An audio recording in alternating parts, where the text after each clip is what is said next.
Hi guys, what's going on? It's El Shanko here, and welcome to the first in a brand new series, Football Manager 2017.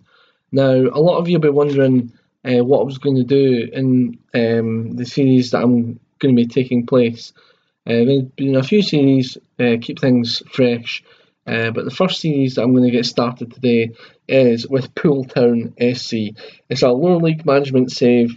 We're going to try and go all the way to the top with Poole Town. The reason I chose Poole Town is that they're actually predicted to finish bottom of the National League South. Huge challenge basically to build them up from relegation candidates to hopefully one day dream the dream Champions League. You never know. It's always worth a go.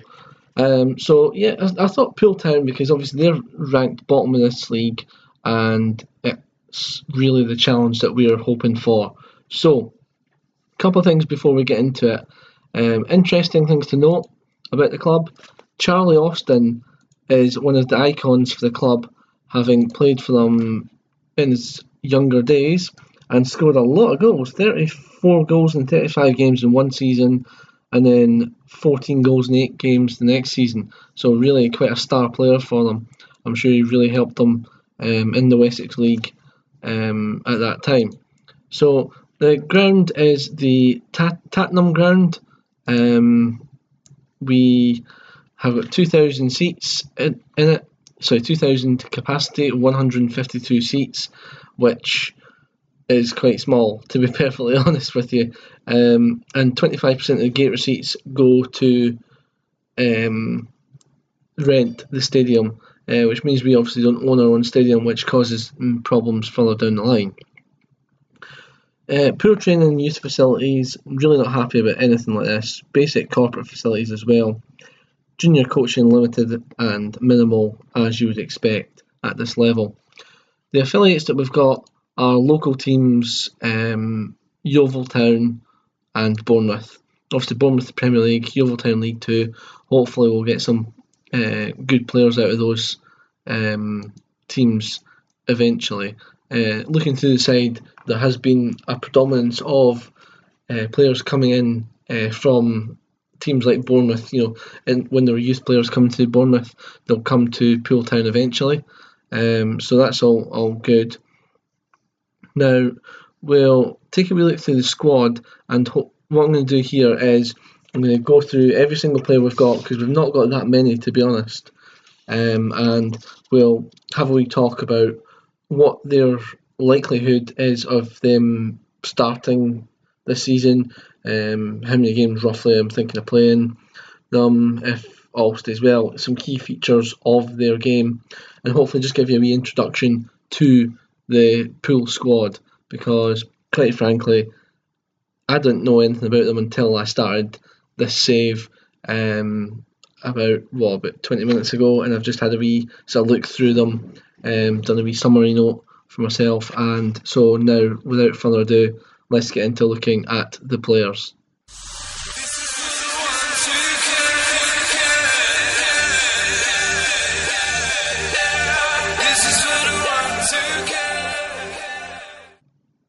This is Jordan Seabright. He's a youngish goalkeeper that we signed from Gosport Borough at the start of this season.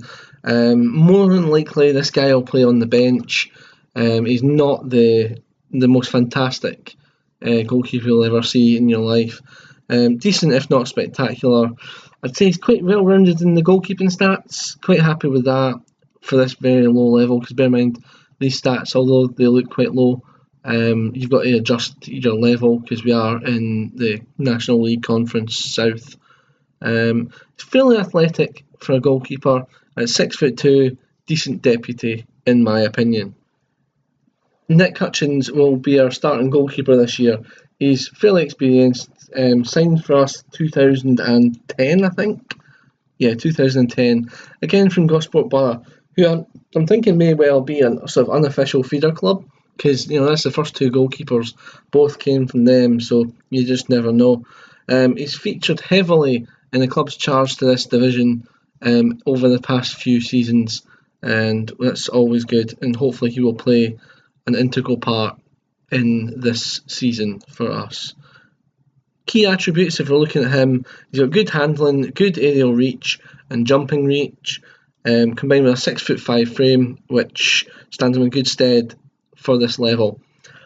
Questions must be asked, however, over his goalkeeping attributes, especially these two here: command of area and communication, which I think are key for a goalkeeper, and that's making me think that maybe we'll move on from him sooner rather than later. But he will be certainly in goals for this season for us. Tom Rees is the third choice goalkeeper, 6'6", very, very, very tall goalkeeper. Always like to see that. He probably won't feature at all this season unless really, really desperately needed. He's 25-year-old, good physicals, which obviously you kind of expect from someone at 6'6". Also interesting to note, he's got 12 penalty taken, which is very, very high for a goalkeeper.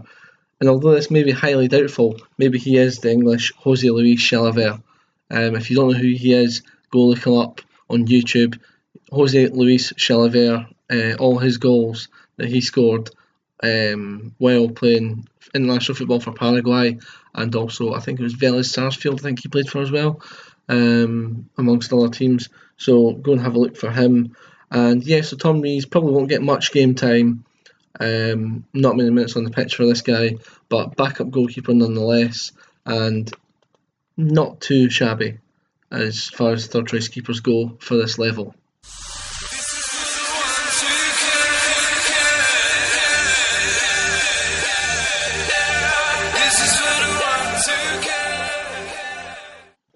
So moving on to the fullbacks now, and Lewis Lindsay, a former Bournemouth youth player, who's been a first team regular pretty much in this side over the last couple of years in the Calor Gas League Premier Division.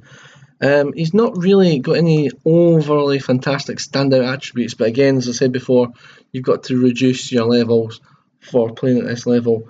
Seems like a real jack of all trades. He is versatile though, which I like. He can play both fullback positions comfortably, which at this level, given the amount of games that you play, because this level, it's constant games. You got cups, you got leagues, you got all sorts of things going on, and basically a lack of stamina in this league can cost you. It can really cost you. So, for strength and depth and for versatility, Lewis Lindsay's pretty damn good. For players still 22, a lot of these nines that you're seeing here, 9, 10, 9, 9, 9, 9, these can all kind of go up to maybe 10 or 11. I'm sure that would make him look more aesthetically pleasing in terms of attributes when you look at the squad in a few years' time. So you never know. If you're still in this league, he may well still be here, just simply for versatility and because I think he's a good all-round player. Next up is Ryan Case. 22, he's by nowhere near the end of his development cycle. However, again, similar to the previous boy Lindsay, Case just really doesn't have that many standout attributes. They're at a premium for him as well, which is sort of the problem. He came through the Bournemouth Youth Academy. Again, that's what I was trying to mention earlier about the sort of links that we've got with Bournemouth. Hopefully that'll be able to provide some fruit. He has been on loan in this league before, I believe. Yeah, he's been on loan with Dorchester, Havant Waterlooville, and a few other teams. In fact, I think he did actually, if I'm right. Yeah, he did move up to the National League, but that was short-lived. Just 6 games played there, and then bumped back down to the National League South. So I think he will provide good cover this year for our team. I don't see him being an initial starter, but as time goes on, we'll see how he goes, how he plays in training, what the coaches think of him. But I think he will definitely be cover for this season. Our final fullback is Will Spetch, and he came through our youth ranks. He had a very unhappy spell by the looks of it at Sutton United. He was transferred for $7,000, so made our club $7,000 back in 2013. Had a very unhappy spell, only played 6 games for them before getting transferred back, free transfer I suppose, back to Poole, and he's been a regular ever since. He can play at left back or centre back, But I mean, you look at his attributes: heading, jump and reach. That suggests more along the lines of a centre back. But he's only 5'10", so it's not really the type of commanding centre back you need to deploy in this league. So I'm thinking he's going to be starting left back probably for this season. I'm quite happy to see how he goes, but it's good to have that versatility to know that if called upon, he can play at centre back. So more than likely, he will be left back this season for us.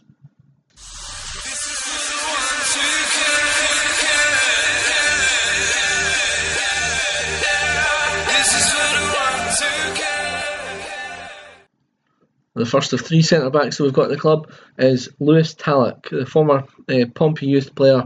He could break the 150 game barrier for Poole this year. He's made a lot of games recently for us, so hopefully this year he will make that. He is predominantly centre-back, but can play at right-back as well. He's got good physicals, which will help him this year, but I feel that may struggle to hold down a regular place in the side due to these poor technicals and some very poor mentals as well. So I feel that might be a bit of a hindrance for Talak moving forward. Second centre-back is Jamie Wiskin. At 6'3", he's a kind of commanding centre-back that's needed at this level, with good jump and reach, good marking and great positioning as well. This will really help his cause. But again, some very, very disappointing technicals. I mean, one finishing. I think I've got better than one finishing, for goodness sake. That's just hitting the target once, for goodness sake. That's very, very poor. Below average mentals, I feel, as well, for a player at 28 years old. I mean, I think by the time you get to 28, these kind of things should be pretty much well-rounded, especially for a centre-back to only have 6 bravery. I mean, he's not going to be going flying in to win the headers, is he? I mean, that's hopeless. So he's been near enough ever present for us in the last 4 years. 166 games, I believe, he's made for us in that time. So really happy with that.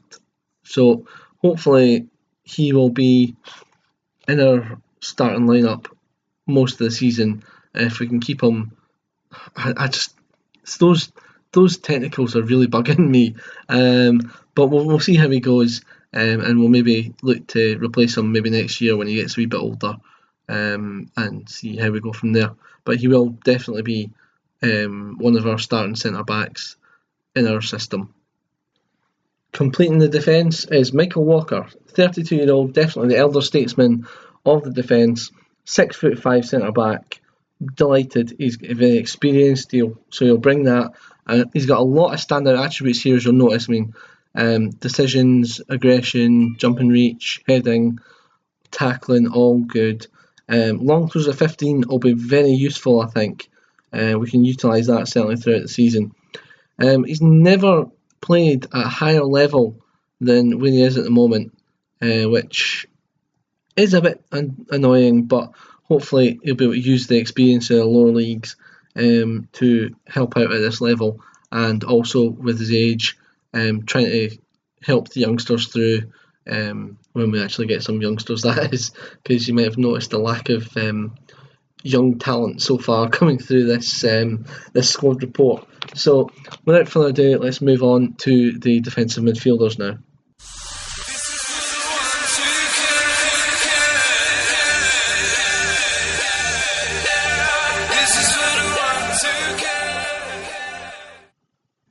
First up in defensive midfield is vastly experienced midfielder Carl Pettifer. He's played a lot of football at the club in recent times. If you just look at his career stats, yeah, I mean, look at that. I mean, he's been basically ever present for us. So that's always good to see. Go back. Let's see. Physicals, they aren't the best, they aren't the worst. For a player of his age, looking at it, I mean, physicals, he's still got a relatively decent sort of physical attributes for a player who is 35 years old at this level, because you can't imagine that he started at much higher than that. You know, I don't think he was a speed demon at any point in his career. but certainly he's still got half decent attributes for this level. Although, again, smattering of kind of rubbish stats here in his technicals really kind of limit the chances of him getting a starting berth in this side. Now on to James Granger, who is someone that I'm very excited to be able to use this season, because I think he's got the potential to be something really special for the club. Young midfielder with a good free kick on him, 13 free kicks. That's not too shabby at all for our side. Some average physicals though. He's on loan from, well, it's a good thing to be honest. When you look at it, that they're just above average physicals, so he's no slouch anyway. He's on loan from Eastleigh for a season. He came through the Portsmouth youth ranks, I believe. Didn't play for them at all. The only 3 games he's played have been with ourselves in our lower league. So hopefully, I think he's a shoe-in if we go down the defensive midfielder route. Obviously, we touched on Pettifer earlier. I don't think he's going to be a first-team starter. But if we do go down the defensive midfield route, James Granger could be the first one on the team sheet.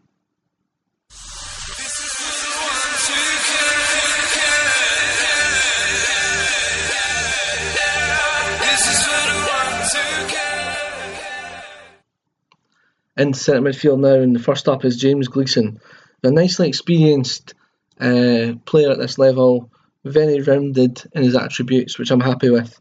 It adds an element of physicality to the middle of the park, and at 6'1", he's no midget. Certainly not easy to push off the ball anyway with 11 strength. Former Southampton trainee, spent most of his career at Dorchester, so hopefully he will be a mainstay in our side this season, because obviously he's played at this level for a lot of his career. So I'd be looking forward to seeing how he copes this season with a team where he may well be one of the standout midfielders in the squad. Our only other real recognised centre midfielder is Marvin Brooks.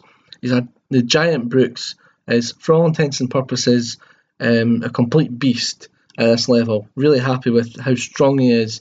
However, one thing I would point out with this guy is his prowess in the air. Although his jumping reach may be 15, strength maybe 12, his heading is actually 4. So while he can get up for the ball, he'll struggle to actually make an impact when he makes contact. So that's a wee bit wary about that. At 26, he's accumulated 140 games for this club. I'd definitely not bet against him getting over 150 this coming season. He is out of contract though, so that's something I'm going to have to think about, whether we need to lock him down for a season and see how he gets on, or whether we just allow him to continue on a month-to-month basis. Again, a lot of poor physical attributes, technical attributes, and as we're getting further forward, the fact that they've got poor crossing and corners and all these kind of things add up. 3 technique. So overall, fairly content with Marvin Brooks, but he's never going to be a world beater. Let's just put it that way. But he may well be a decent player for us this season.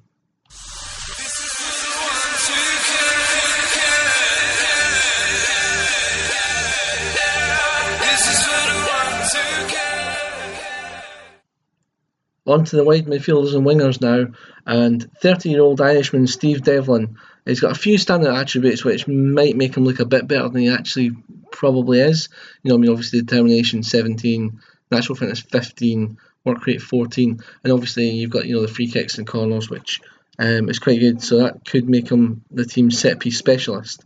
He has been a regular goal scorer, I've noticed, for us over the season, hitting 14, 16, 15 and then 9 for this club, so hopefully he'll be able to add a few goals to the squad this season.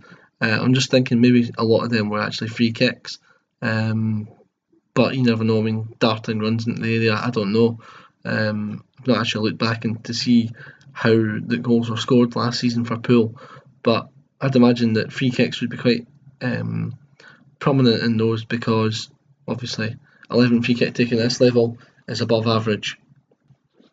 Jamie Dixon, this guy, I'm really think he's got a good promising future ahead of him. at just 18, just about to turn 19. His physicals are good for this level, really, really good actually, really quite impressive.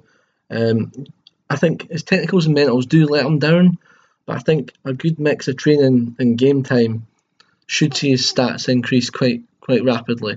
At his age, stats will go up quite rapidly, depending on how much game time he gets, how good the training is. Obviously, at this level, training's not great, and even the game time. I mean, if you're playing him in a lower league, he's not going to really flourish as much as he would in the higher league. But certainly a lot of promising signs about this boy, so he will be in and around the first team this season. Abdoulaye Belbaghi, I think we'll go with. Sierra Leonean international winger. He's pacey, determined, good dribbler. He is only 5'4", which is a wee bit of a worry. Might be a wee bit lightweight for this league. Also, strength of 6 doesn't really help, but I think his trickery might be enough to get him away from the oncoming defenders. So that's something that we should try and play on. I think the highest level he's played was 11 games for Tranmere, was that right? 12 games for Tranmere in 2 seasons in a row, which is fairly good in League One. So hopefully he'll be able to use that experience, bring that to the fore for our team. Now he's been dropped down a couple of divisions, and he's only 24 as well, so still plenty of time for him to play for this club. Valued at 18.5k, that's not bad for this level, and hopefully we'll be able to keep him locked down for a couple of seasons' time. This is Luke Burbidge. Now, he is very, very, very unlikely to feature unless we get really, really desperate. He starts the game transfer listed by the club. To be honest, I don't see any upside in him, enough upside in him to reverse that decision and keep him at the club. I think, for what he is, he's not great. And I just don't think he's got much apart from a physical presence to help this season. So he will be one that's just left on the transfer list and only used if really, really necessary.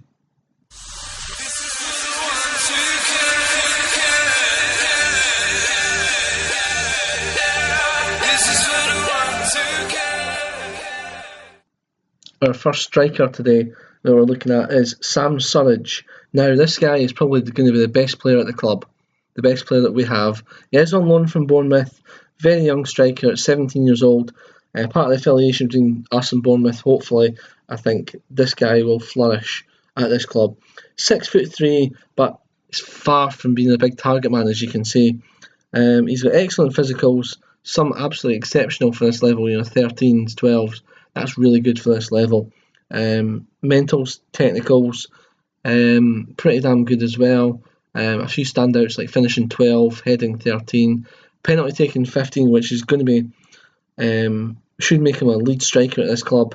And depending on how he does, I would really like to see if we can negotiate a new deal to keep him at the club, because I think he's one with a lot of upside, and one that I think, with the style of play that I'm hoping to play as we're moving up the leagues, he's one that I could see fitting into this team for the long term.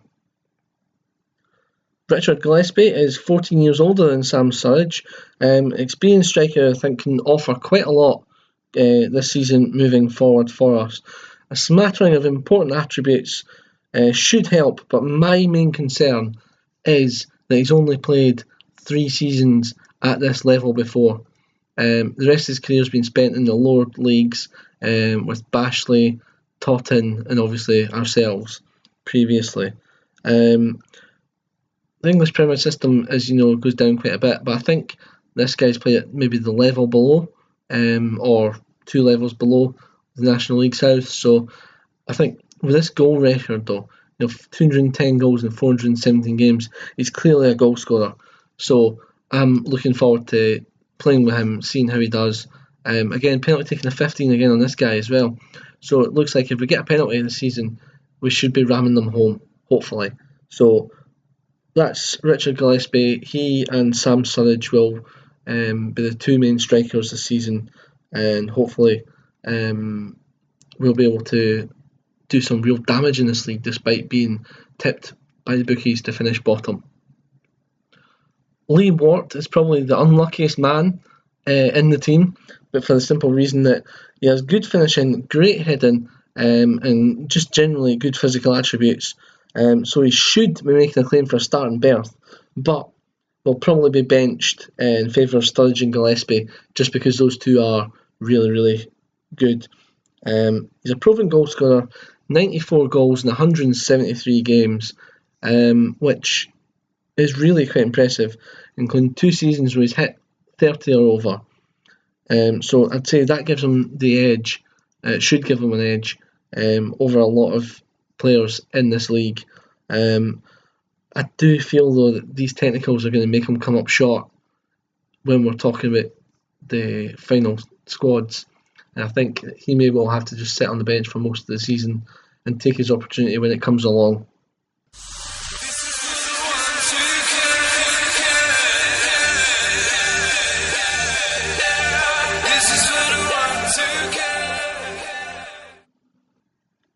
Now that's the players being looked at. Let's look into the staff that we've got available at the club from the start.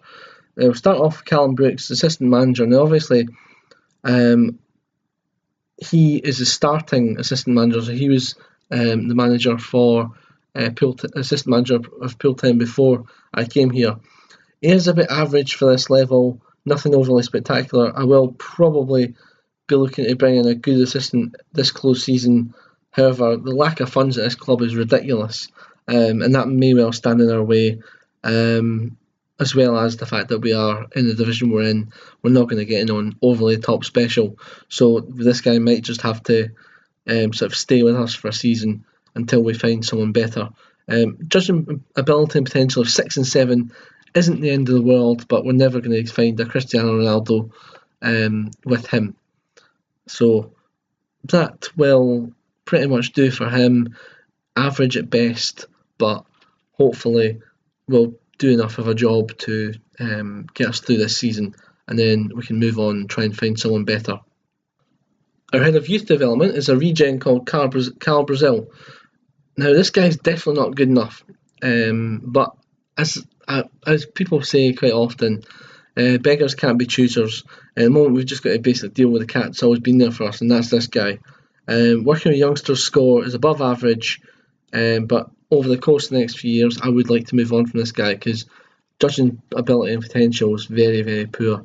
And there's a few other things in there that I think that I would prefer a more strong, more rounded person in that job rather than this guy who is, as I said, very poor for this level.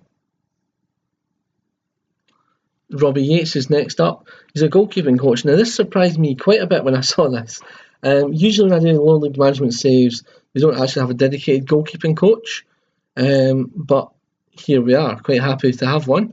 54-year-old Yates, not exactly spectacular. He's only got 6 for goalkeeping, which you'd think would be pretty much bread and butter for every goalkeeper coach.